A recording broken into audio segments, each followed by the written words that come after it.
નમસ્કાર. ધોરણ 11 પ્રકરણ 6 કાર્ય ઉર્જા અને પાવર.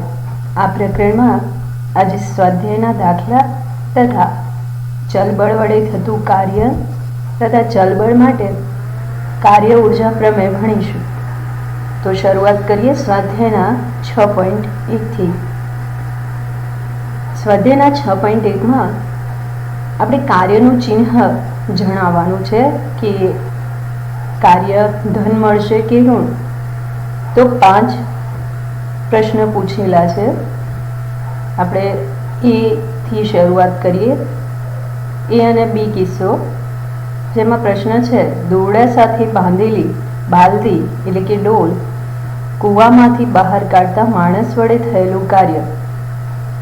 હવે માણસ જ્યારે બાલદીને ઉપર તરફ ખેંચે છે ત્યારે બાલદી ઉપર તરફ જ સ્થાનાંતર કરે છે.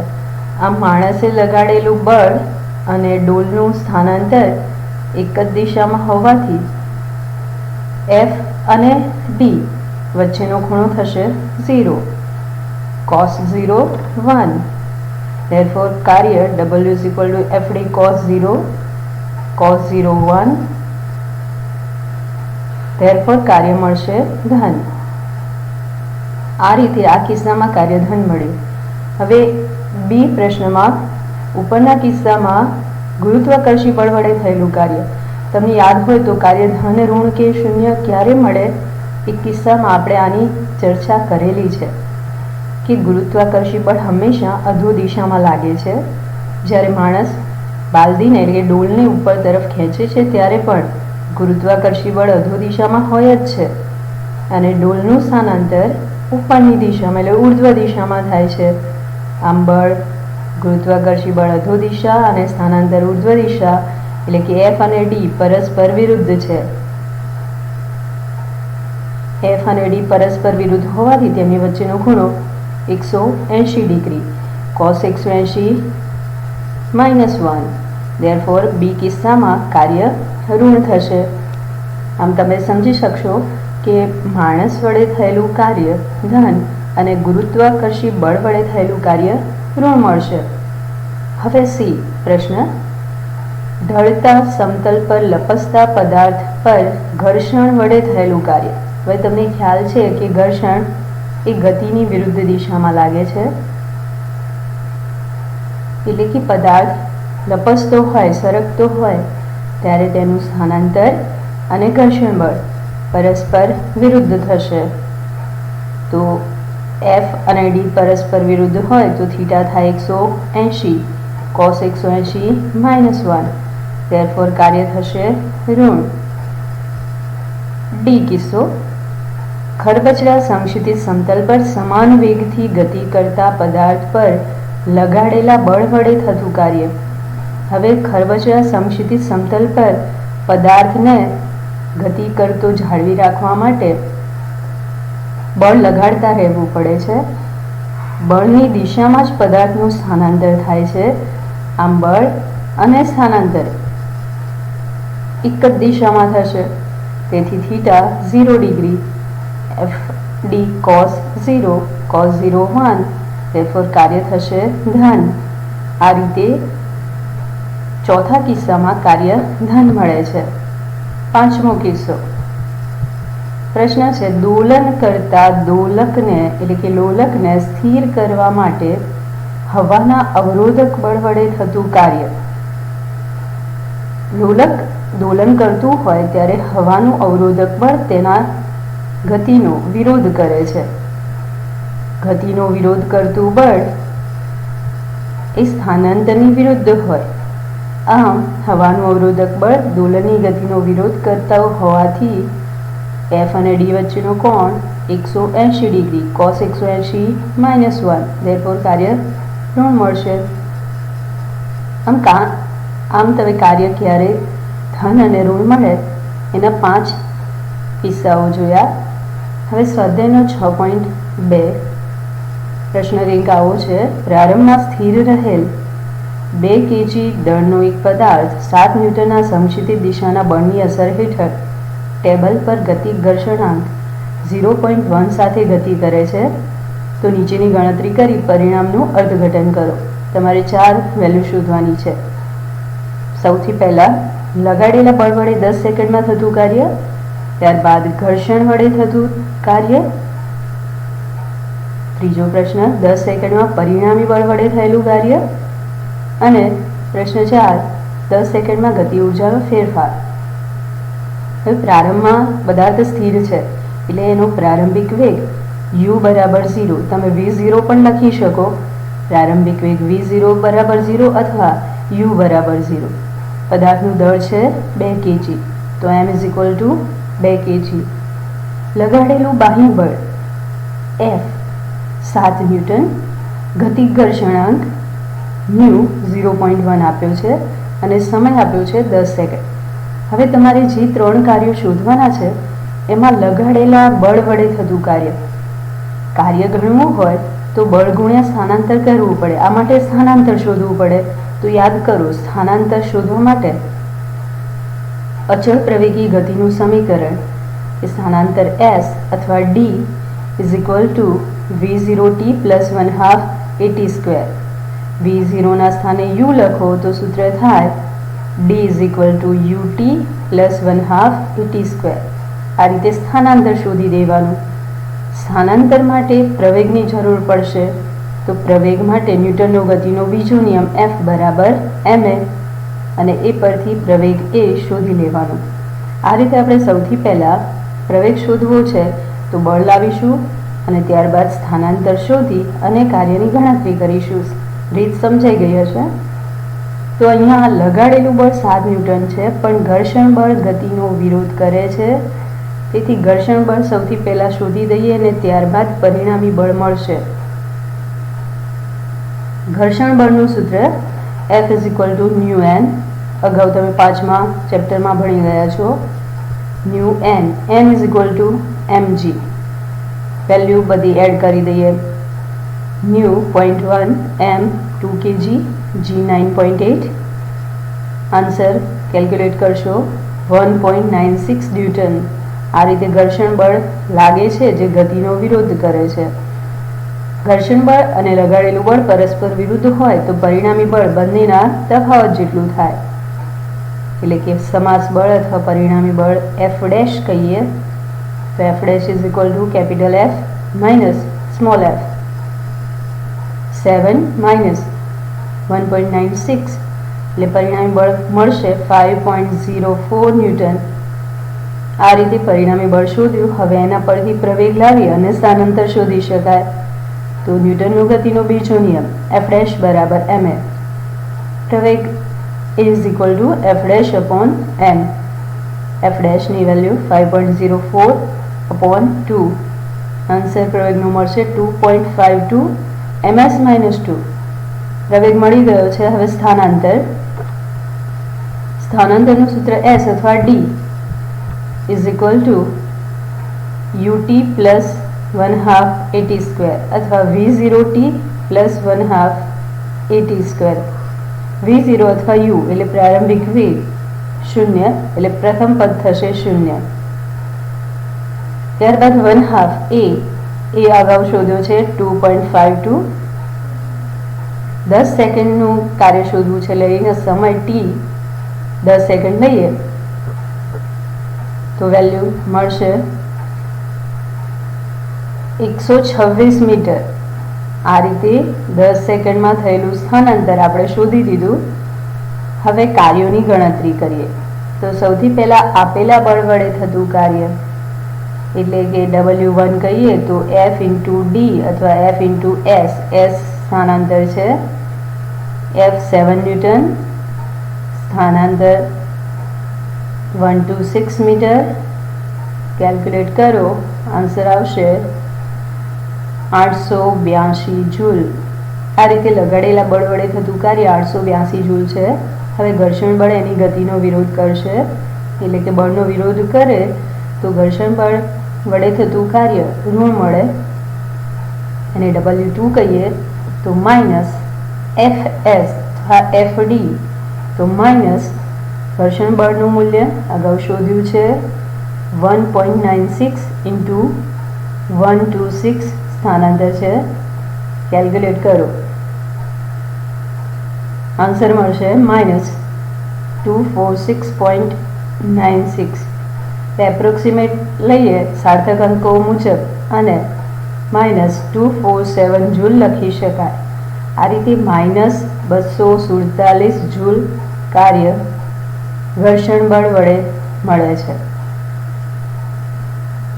હવે પરિણામી બળ વડે થતું કાર્ય. લગાડેલું બળ અને ઘર્ષણ બળ પરસ્પર વિરુદ્ધ હોવાથી પરિણામી બળ બંનેના સરવાળા જેટલું થશે.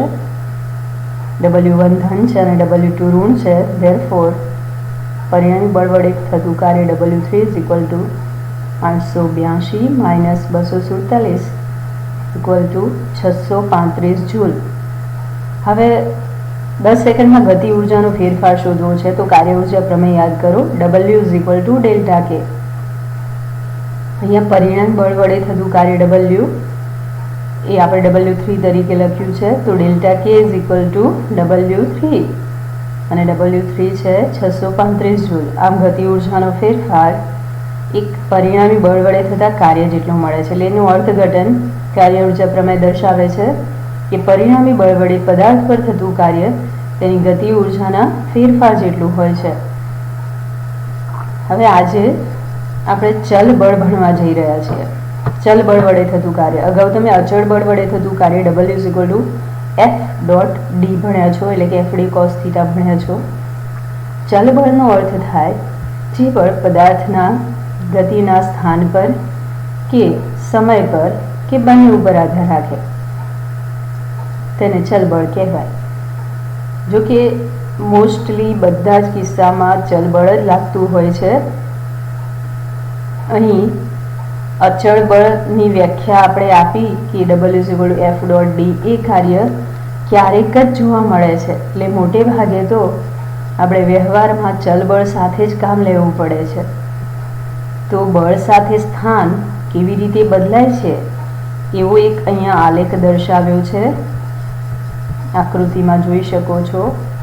F વિરુદ્ધ X નું આલેખ, એટલે બળ સાથે સ્થાન કઈ રીતે બદલાય છે. અહીંયા સૂક્ષ્મ સ્થાનાંતરો પણ દર્શાવ્યા છે જે તમે નાના લંબચોરસ ભાગોમાં સૂક્ષ્મ સ્થાનાંતર ડિવાઈડ કરેલા જોઈ શકો છો. તો આપણે અહીંયા કાર્ય શોધવું છે. તો કાર્ય શોધવા માટે આલેખ પરથી ગણતરી કરવી પડશે. તમે ચેપ્ટર 3માં ભણી ગયા છો કે આલેખ વડે ઘેરાતું ક્ષેત્રફળ એટલે કે તે બે રાશિઓનો ગુણાકાર. તો અહીંયા F વિરુદ્ધ X નો આલેખ છે. તો F અને સૂક્ષ્મ ભાગોમાં સ્થાનનો ફેરફાર એટલે કે સ્થાનાંતર, એટલે બળ ગુણ્યા સ્થાનાંતર તમને જે રાશિ આપે એ તમે શોધી શકો. તો આલેખ વડે ઘેરાતું ક્ષેત્રફળ એટલે કે ડેલ્ટા એ Fx ઇન્ટુ ડેલ્ટા એક્સ આપશે. અને અગાઉ તમે ભણ્યા છો કે Fx ઇન્ટુ ડેલ્ટા એક્સ એટલે કે બળ ગુણ્યા સ્થાનાંતર એટલે કાર્ય. તો આ રીતે F વિરુદ્ધ X નો આલેખનું ક્ષેત્રફળ તમને કાર્ય આપે છે. એટલે MCQમાં પૂછાય પણ ખરું કે F વિરુદ્ધ સ્થાન X ના આલેખ વડે ઘેરાતું ક્ષેત્રફળ કઈ રાશિ આપે છે? તો કાર્ય આપે છે. તો સમગ્ર ગતિમાર્ગનું કાર્ય શોધવું હોય તો શું કરીશું? તો સમગ્ર ગતિમાર્ગને આપણે નાના નાના ખંડોમાં વિભાજિત કરી દઈએ, જે તમે સ્ક્રીન ઉપર જોઈ શકો છો. દરેક સૂક્ષ્મ ભાગ એક લંબચોરસ આકાર દર્શાવે છે. તો એનું ક્ષેત્રફળ આપણે ગણી લઈએ. તો એટલા સૂક્ષ્મ ભાગ દરમિયાન થતું કાર્ય તમને મળી જાય. આવા સૂક્ષ્મ ભાગો વડે થતા કાર્યોનો સદિશ સરવાળો. અહીંયા ડોટ ગુણાકાર છે એટલે આપણે એના મૂલ્યોનો સરવાળો કરીશું. એટલે અદિશની જેમ કરી શકાય. અને આ રીતે કુલ ક્ષેત્રફળ શોધીએ તો XI થી XF સુધીના સ્થાનાંતર દરમિયાન થતું કુલ કાર્ય મેળવી શકાય. તો દરેક સૂક્ષ્મ ભાગમાં થતું કાર્ય આપણે મેળવવું છે. તો હવે આની ગણતરી આ રીતે કરીશું કે સૌથી પહેલાં સૂક્ષ્મ સ્થાનાંતર ડેલ્ટા એક્સ લઈએ. તો એ દરમિયાન લગભગ બળ Fx અચળ ગણી શકાય. અને તમને કહ્યું એ મુજબ એફ વિરુદ્ધ ડેલ્ટા એક્સના આલેખ વડે ઘેરાતું ક્ષેત્રફળ એ કાર્ય આપશે. તો આવા સૂક્ષ્મ ક્ષેત્રફળો માટે કાર્ય ગણી અને સરવાળો લેતા કુલ કાર્ય મળશે. તો કુલ કાર્ય W is equal to sigma XI થી XF લિમિટ કયા પદોનો સરવાળો કર્યો છે? તો આપણે ક્ષેત્રફળ ગણવા માટે fx ઇન્ટુ ડેલ્ટા એક્સ લઈએ છીએ. અહીંયા તમે આકૃતિમાં જોશો કે XI થી XF સુધીના કાર્યો ગણવાના છે. તો પ્રારંભિક સ્થિતિ XI છે અને અંતિમ સ્થિતિ XF છે. તો તમને લિમિટ ક્યાંથી ક્યાં લીધી એ સમજાઈ ગયું છે કે શરૂઆત XI પ્રારંભિક સ્થિતિ અને અંતિમ સ્થિતિ XF ત્યાં સુધીના કાર્યોનો આપણે સરવાળો લેવાનો છે.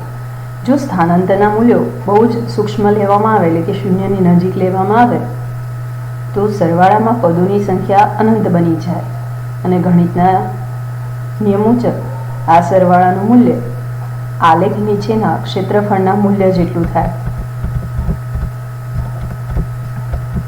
એટલે કે ગણિતની ભાષામાં કહીએ તો સમગ્ર માર્ગ ઉપર થયેલું કાર્ય એ લિમિટ લઈને તમે શોધી શકો કે જ્યારે સ્થાનાંતરનું મૂલ્ય ડેલ્ટા એક્સ ખૂબ જ સૂક્ષ્મ હોય એટલે શૂન્યની નજીક હોય તો લિમિટ લઈશું limit delta x tends to 0 સરવાળાની limit sigma XI to XF fx delta x.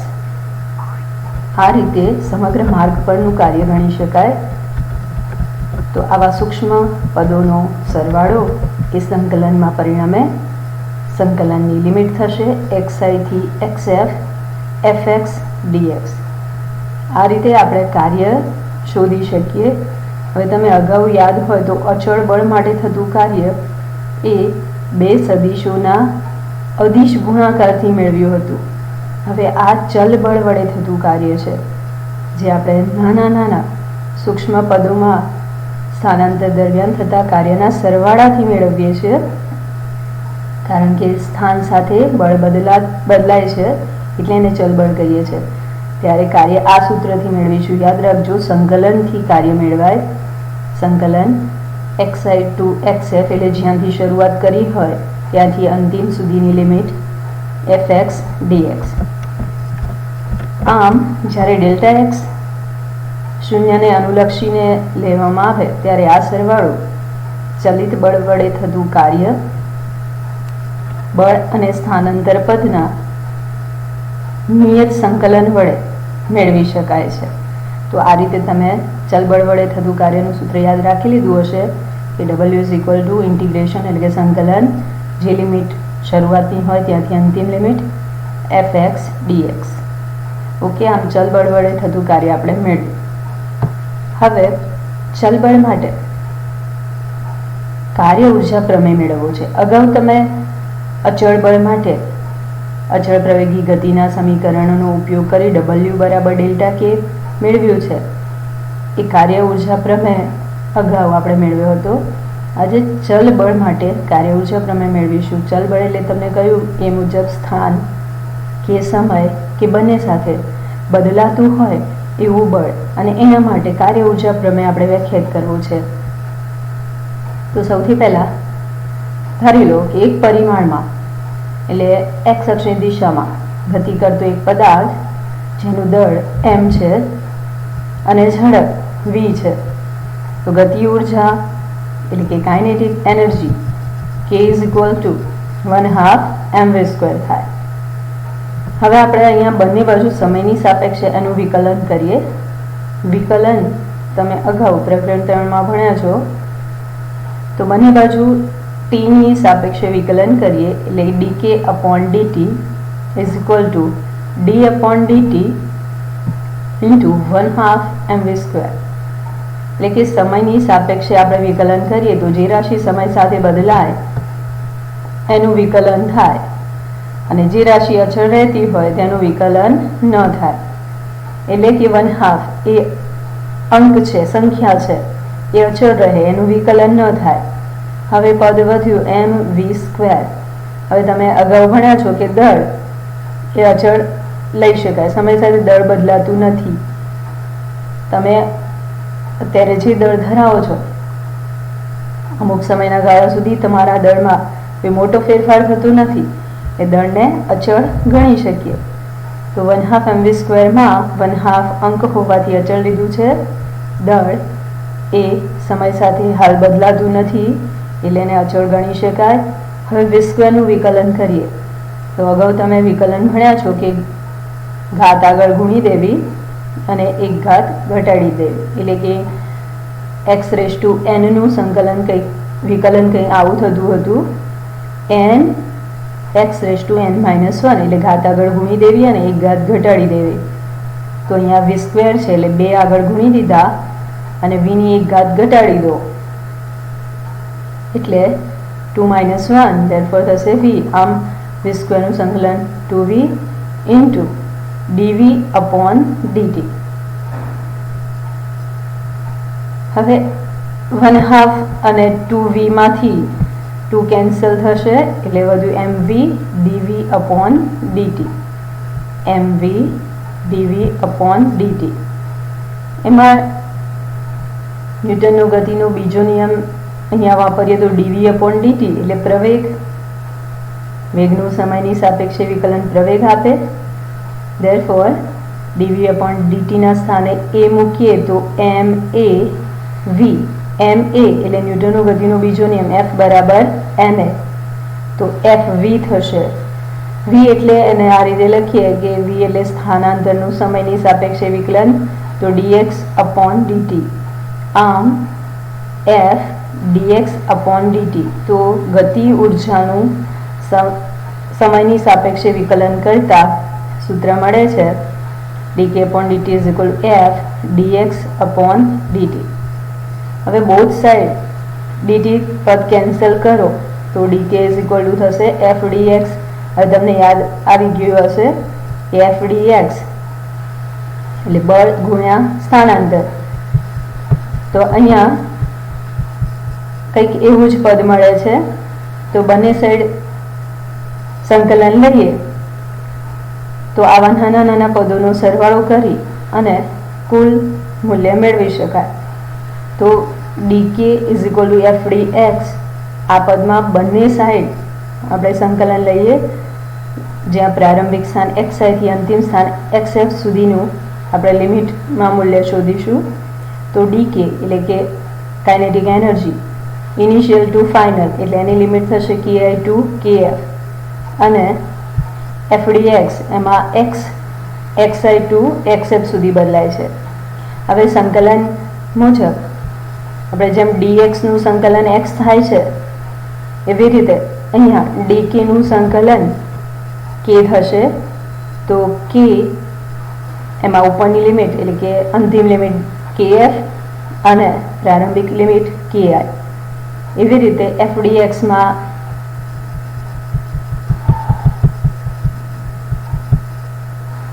f dx નું સંકલન લઈએ તો f dx એટલે કાર્ય. તો આમ dk નું સંકલન k થતા ઉપલી લિમિટ kf અને પ્રારંભિક લિમિટ ki નો તફાવત એટલે kf - ki એટલે તમને ડેલ્ટા k મળશે. ગતિ ઉર્જાનો ફેરફાર આપે છે. અને ઇન્ટિગ્રેશન f dx એટલે ચલ બળ વડે થતું કાર્ય w મળે છે. આમ તમે ડેલ્ટા k બરાબર ચલ બળ વડે થતું કાર્ય w મેળવ્યું, જે કાર્ય ઉર્જા પ્રમેયનું જ સૂત્ર છે. તો અહીંયા આપણે ડેલ્ટા k = w એ મેળવ્યું છે. આમ ચલિત બળ માટે પણ કાર્ય ઉર્જા પ્રમેય સાબિત તો થઈ ગયું, પણ ચલિત બળ માટે કાર્ય ઉર્જા પ્રમેય એ બધા કિસ્સાઓમાં અહીંયા ઉપયોગી થતું નથી. ભલે કાર્ય ઉર્જા પ્રમેય ઘણી રીતે ઉપયોગી છે પણ ન્યૂટનના બીજા નિયમની બધી જ માહિતી સમાવતું નથી, કારણ કે ન્યૂટનનો ગતિનો નિયમ એ સદિશ સ્વરૂપે છે અને અહીંયા આપણે એનું સંકલન સ્વરૂપ લીધું છે. જ્યારે સંકલનમાં કોઈ ચોક્કસ અંતરાલ સાથે આપણે એને દર્શાવીએ ત્યારે દરેક સમયની ઘટનાનું સંકલન થાય છે. તેથી દરેક ક્ષણની માહિતી અહીંયા મળતી નથી. એટલે અહીંયા એવું કહી શકાય કે દ્વિ અને ત્રિપરિમાણમાં ન્યૂટનનો બીજો નિયમ જે સદિશ સ્વરૂપે હોય છે, જ્યારે અહીંયા કાર્ય ઉર્જા પ્રમેય એ અદિશ સ્વરૂપમાં મળે છે. આમ ન્યૂટનના બીજા નિયમમાં દિશાને અનુલક્ષીને સંકળાયેલી માહિતી આ અદિશ સ્વરૂપ સમાવતું નથી. ટૂંકમાં આપણે કાર્ય ઉર્જા પ્રમેય સાબિત કર્યો W = Δk, પણ એ બીજા નિયમને સદિશ સ્વરૂપે હોવાથી સમજાવતો નથી. તો અહીંયા આપણે ચલિત બળ માટે થતું કાર્ય શોધ્યું છે